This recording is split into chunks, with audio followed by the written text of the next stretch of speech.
अहम खबर आपको बताते चलें। उत्तराखंड बॉर्डर पर चीन को घेरने का प्लान तैयार हो गया है। लिपुलेख तक जाने के लिए भारत ने सड़क बनाई है। अब लिपुलेख आसानी से पहुंच सकेगी भारतीय सेना। लिपुलेख के पास तकलाकोट में चीन की तैयारी तेज है। उधर भारत की तरफ से तैयारियां तेज हैं, उधर चीन भी पूरी तत्परता के साथ लगा हुआ है। श्रीनिवास हमारे संवाददाता और ज्यादा जानकारी दे रहे हैं। श्रीनिवास, क्विकली।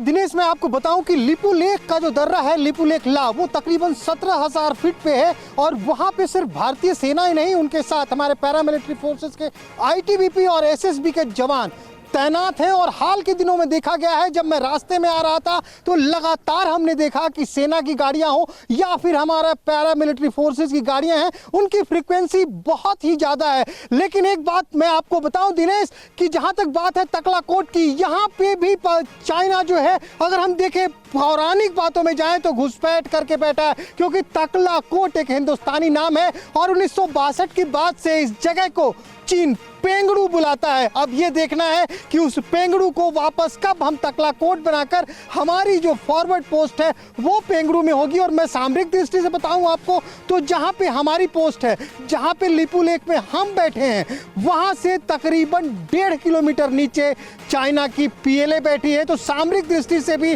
हम वहां पे एक अच्छे पोजीशन पे हैं। और जब से ये सड़क स्टार्ट हो गई है लिपुलेख तक, तो अब ये माना जा रहा है कि अब बहुत ही ज़्यादा शक्ति मिलेगी हमारे उन जवानों को जो फॉरवर्ड पोस्ट पे 17,000 फीट की ऊंचाई पर बैठकर हमारे देश की रक्षा कर रहे हैं। और हम आपको लेकर चलेंगे दिनेश उस 17,000 फीट की ऊंचाई पे, क्योंकि अगर रिपोर्ट दिखानी है तो ग्राउंड रिपोर्ट दिखानी होगी। और ग्राउंड रिपोर्ट के लिए उन दुर्गम रास्तों से, उस दुर्गम जलवायु से जूझते हुए TV9 की टीम आपको लिपुलेख ला तक लेकर जाएगी। फिलहाल अभी हम धारचूला के पास हैं और यहाँ से वो दूरी 80 किलोमीटर की है। इस दौरान तकरीबन 10 से 12 गांव वहाँ पे मौजूद हैं। जो 2 गांव सबसे लास्ट में है वो गुंजी गांव है और बुंदी गांव है। मैं आपको बताऊं कि ये जो गुंजी गांव है, एक अजीब सी चीजें हैं। उस गांव से आधे से ज्यादा लोग सिविल सर्विसेज में है, जहां पे कि पैदल पहुंचने में 15 दिन का वक्त लगता था। लेकिन अब इस सड़क के बनने के बाद